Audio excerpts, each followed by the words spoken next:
before the half, right? The officials waved it off. Now you're going to see Caitlin Clark talking to the ref. You see Caitlin Clark right here. Briann January, nowhere to be found. Briann January's right there talking to somebody else. Caitlin Clark's right here. Right there, caught on camera. And this isn't the first time. It's not even the fifth time. There's a pattern here that needs to be talked about. Look, boom, here goes Briann January. Just right here. Just stalking her. She's right here, just stalking her. Like, why are you behind? I'm talking to the ref. Why are you behind me? Like, everybody is going that way to the locker room. Go that way. Why are you right behind me at all? Briann January, assistant coach for the Las Vegas Aces. And in the middle of a game against the Indiana Fever, she's not coaching her own team. She's locked in on Caitlin Clark, hovering, following, appearing in frame after frame like she's assigned to shadow the opposing team's star player. The Fever are talking to the refs about a buzzer beater that got waved off, routine stuff, and January materializes right behind Clark, not near her own bench, not talking to her own players, right there. Nate Smith had to say as well. And I agree wholeheartedly with what he's saying here. Here he says, it's clear the Fever with Caitlin Clark and without Caitlin Clark are two different teams stylistically. I agree. I don't think they're up in this game if they tried to play this style with Caitlin Clark. Steph's system relies on low-maintenance point guard that doesn't need the ball and just passes side to side. Then he also says Stephanie White's system absolutely works better without Caitlin Clark. Why I've said it from game 2 last year. You either choose Stephanie White or Caitlin Clark. I think the Indiana Fever have done everything they can to build around. Now here's where this gets bigger than one sideline moment, because what you just heard points to something the front office in Indiana might actually be doing on purpose. Building a roster and a system that works better without their biggest star. Mick Talk Hoops laid it out, the analyst account co-signed it, and the numbers back it up. Stephanie White's system relies on low-maintenance point guards who don't dominate the ball. Pass it side to side, keep it moving, no one player eats possessions. That's the opposite of how you maximize Caitlin Clark, who thrives with the ball in her hands, running pick and roll, creating in transition, dictating pace. The Fever had 2 full off-seasons to build around Clark, 2 summers to find the right coach, the right complementary pieces, the right scheme. Instead, they hired Stephanie White, whose preferred style clashes with everything Clark does best. And they brought in role players who fit that system, not the star. It says, Amber Cox and Stephanie White have built a roster and system to work without Caitlin Clark. It doesn't work with Caitlin. I believe that is intentional. I agree that is intentional. They purposely went out of their way to try to build a team to play better without their best player because they want to be able to move on from her. They're sabotaging her, and I think it's 100% intentional. That's the word that keeps coming up. Amber Cox, the Fever's general manager, and Stephanie White built this roster knowing it would function smoother when Clark sits. And here's the part that should actually concern you if you're a Fever fan or a Clark fan. It might be too late to reverse course now. They're locked into contracts, locked into a system, locked into a coach whose philosophy doesn't align with their generational talent. So what happens next? Do they trade Clark? Do they wait for her to leave in free agency and then say, see, we're better off? Or do they just let her underperform relative to her talent until the narrative shifts from why isn't she winning to maybe she's overrated? When I took the position last year, when there was some Caitlin Clark issues, like, listen, there's some jealousy. It's not everybody, it's not most, but there's some resentment there. On one hand, I understood it because I said, hey, you know what? There's ladies that's been in this league for years that did everything they could to uplift and build the sport to this point, and then everybody wants to throw all the praise and all the acclaim in Caitlin Clark's direction, so that's going to build some resentment. But it don't matter. It don't matter what they did. They didn't do it. I get you. You was trying, but you didn't do it. She brought the eyes. She brought the money. She was the show. It is what it is. Nobody said y'all couldn't play it all. There's been players that can play. The fact of the matter is, y'all couldn't get people to care that y'all was good at playing. Y'all couldn't get nobody to care. And she showed up and got people to care. Stephen A. Smith brought this up on his show, and he didn't hold back. He acknowledged the jealousy angle, The resentment from players who spent years trying to build the WNBA's profile and then watched Caitlin Clark walk in and immediately become the face of the league. And look, that resentment is real. It's documented. When Clark entered the league in 2024, she brought sold-out arenas, she brought primetime television slots, she brought corporate sponsorship money that the WNBA had been chasing for decades. Players who were all-stars, champions, MVPs, suddenly found themselves as the supporting cast in someone else's story. That stings. Stephen A. gets it. But here's where his point lands hardest. It doesn't matter. A rising tide lifts all boats. The salary cap went up because of Clark. The media rights deal got bigger because of Clark. Players who were flying commercial are now flying charter because the league can afford it, and the league can afford it because Caitlin Clark made people care. You don't resent that. You ride that wave the same way NBA players rode the Magic and Bird wave in the 80s, the same way they rode the Jordan wave in the 90s. You don't tear down the person bringing the money in. You capitalize on it. Just isolated incidents, or do you concede that there is some resentment Look at her. She already salty. towards this young lady? Can I give you an example? And sports for people to try to knock off the top dog, right? Like, it's very normal. But what people don't understand is that, like, I played basketball. I started playing when I was 10. I'm 34. So that's 24 years of me seeing the women's game in real time. When Skylar Diggins came out of Notre Dame and went to the WNBA, she was the it girl. She had the culture. She had Drake giving her kisses at the ESPYs. She had celebrities at her games. And when she entered the WNBA, she got a lot of this same type of treatment. And then Chiney Agumake tried to compare this to Skylar Diggins.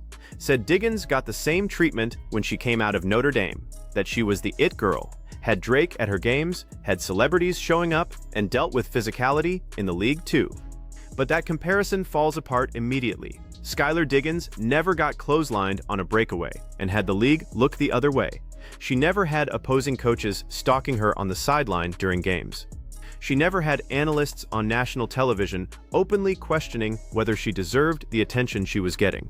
And here's the uncomfortable part Chiney didn't want to say out loud, but others have. Diggins had the protection of fitting in culturally with the majority of the league. Caitlin Clark, as Kelsey Plum pointed out, is white and straight in a league that is predominantly black and has a significant LGBTQ presence. That creates a different dynamic. It's not the only factor, but it's a factor, and pretending it's not there doesn't make it go away. Briann January caught on camera stalking Caitlin Clark nonstop throughout the game. Caitlin Clark can't even say anything without Briann January being right here. Like, come back up. This is getting crazy. Briann January needs to fall back, find something else to do. So back to Briann January. Why does this matter? Because it's not isolated. This is part of a broader pattern of Caitlin Clark being treated differently, being targeted differently, being watched differently than any other player in the league. You've got an assistant coach from an opposing team who seems more focused on Clark than on her own players during live game action. That's bizarre. Coaches scout opponents, sure. They game plan, they make adjustments, but you do that in film sessions, in timeouts, in between quarters.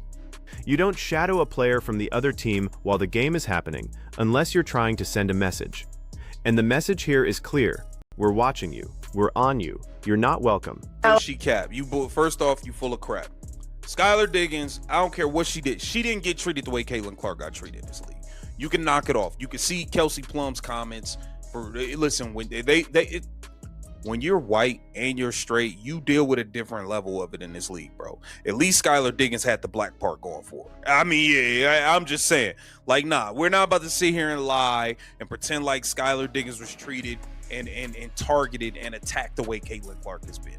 Knock it off, Chiney Agumake. That's nasty work and you're lying. Stop it. Knock it off. Knock it off. Get down in the comments. Let me know what y'all think about this. This Keep the Vision. Make sure you like, comment. Now let's talk about what Chiney said about physicality being normal for top players. That part is true. When you're the best, teams come at you harder. They test you. They try to knock you off your game. LeBron James dealt with it. Steph Curry dealt with it. Every great player in every sport deals with it. But there's a difference between hard playoff basketball and what Caitlin Clark experienced in her rookie year. Flagrant fouls that didn't get called. elbows that got waved off as incidental contact, plays where she got hit and the refs swallowed the whistle, then turned around and called a ticky-tack foul on her the next possession. That's not welcome to the pros, that's selective enforcement. And when you combine that with coaches from other teams hovering around her, with analysts downplaying her impact, with front offices building rosters that don't fit her game, it starts to look coordinated. Here we go with this lady again. Briann January, stalking. You're acting like a stalker. Why are you hovering over my shoulder every 20 seconds? Here we go with this lady again. That's how the clip opens, and it's how a lot of people feel every time Briann January shows up in a frame with Caitlin Clark. Because this isn't a one-time thing. Go back through the Fever Aces games from last season. Count how many times January is visible in the background when Clark is talking to officials, when she's walking to the bench, when she's in between plays. It's not random. And the fact that nobody in the league office has addressed it, that nobody in the media outside of independent creators has called it out, tells you everything about how the WNBA establishment views Caitlin Clark. She's a cash cow, but she's not one of them. It's very apparent that the Indiana Fever are building elsewhere outside of Caitlin Clark. Shout out to my boy Mick Talk Hoops. He made some interesting comments, and then we got to get to what Stephen... Now let's get into the money, because that's what makes this whole situation so absurd. Caitlin Clark is the reason the WNBA signed a new media rights deal worth $220 million per year starting in 2026. That's more than triple the previous deal. She's the reason attendance spiked 23% in 2024. She's the reason ESPN moved WNBA games to primetime slots for the first time in league history. Fever games featuring Clark averaged over 1 million viewers on multiple occasions. The next closest team, not even half that. So the league is making more money than it ever has. Players across the board are seeing bigger paychecks, and the person responsible for all of it is being iced out by her own front office and harassed by opposing coaches. Make it make sense. Caitlin Clark is... I agree. Here's a big one. The Fever had 2 off seasons to build around Caitlin Clark with their coach and other signings. The front office instead built a roster and coaching staff the complete opposite way to play a style the opposite of what Caitlin Clark would be able to thrive in, and it's likely too late to reverse course. And I'll take a look at this from WNBA_. And here's the thing about Stephanie White's system that people aren't talking about enough. It's not a bad system. It works.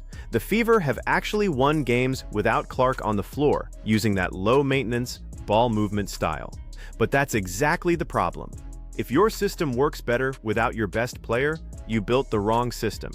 Imagine if the Golden State Warriors built an offense that worked better when Steph Curry sat. That would be insane. You don't do that. You build around your star, you maximize their strengths, you hide their weaknesses, and you put them in position to dominate. Indiana did the opposite. They brought in a coach whose philosophy minimizes what Clark does best, and now they're stuck. Because if they fire Stephanie White after 1 season, it looks like chaos. But if they keep her, they're wasting Caitlin Clark's prime years running a system that doesn't fit. Okay, now you got Caitlin Clark talking to the official. Yeah, she not bothering you, Briann January. Mind your business. Now look.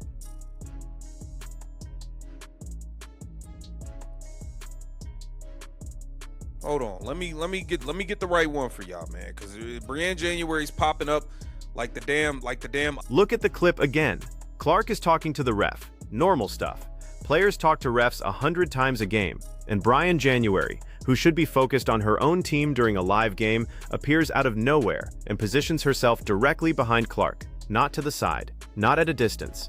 Right behind her, close enough to hear the conversation, close enough to be in Clark's personal space. Why? What coaching purpose does that serve? None. This is about intimidation.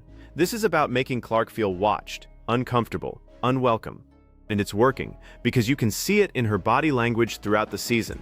She's playing tight. She's hesitating on shots she'd normally take. She's looking over her shoulder, literally and figuratively. Undertaker, like, dude, you gotta fall back, bro. Like, you're doing too much. You're doing way too much. You're doing a little bit too much. All right, here we go. We're going to review it. Damn, you're right there. Right there. And everybody's going to the locker room. The play is dead, the half is over. There's no strategic reason for January to be anywhere near Caitlin Clark in that moment. She should be heading to her own locker room, talking to her own players, making halftime adjustments for her own team. Instead, she's trailing Clark like a shadow. That's not coaching, that's something else entirely. So where does this go from here? Because the Fever are at a crossroads. They can admit they made a mistake, blow up the current structure, and rebuild around Caitlin Clark the right way. Bring in a coach who runs pick-and-roll heavy offense, surround her with shooters and lob threats, let her cook. Or they can stay the course, keep running Stephanie White's system, watch Clark's numbers stagnate, and then let her walk when her contract is up. And if that happens, if Caitlin Clark leaves Indiana and immediately thrives somewhere else with a coach and a system that actually fit her game, the Fever will look like the biggest fools in professional sports history. They'll be the team that had a generational talent, a player who single-handedly changed the financial trajectory of the entire league and fumbled it because they were more interested in proving a point than winning championships. The other option, the one nobody wants to say out loud but everyone's thinking, they trade her. They move her before she can leave on her own terms, they get assets back, and they spin it as building for the future or philosophical differences, or whatever corporate language makes it sound mutual. And then Caitlin Clark goes to Dallas or New York or LA, puts up 30 a game in a system designed for her, and Indiana spends the next decade explaining how they let that happen. But here's what should worry the league more than what happens with the Fever. If Caitlin Clark gets pushed out, if she leaves the WNBA entirely, whether that's retiring early or going overseas or just walking away, the money goes with her. The ratings go with her. The corporate sponsors go with her. The casual fans who started watching because of her, gone. And the WNBA goes right back to where it was before she showed up, playing in half-empty arenas, begging for media coverage, and wondering why nobody cares. You can't build a league on resentment. You can't grow a brand by tearing down your biggest star. And you definitely can't sustain the momentum Clark created by letting coaches from other teams stalk her on the sideline while your own front office builds a roster that doesn't fit her game. So what do you think? Is this intentional sabotage, or is it just organizational incompetence? Drop your take in the comments. And if you made it this far, hit the like button and subscribe, because we're going to keep covering this story as it unfolds. This isn't going away.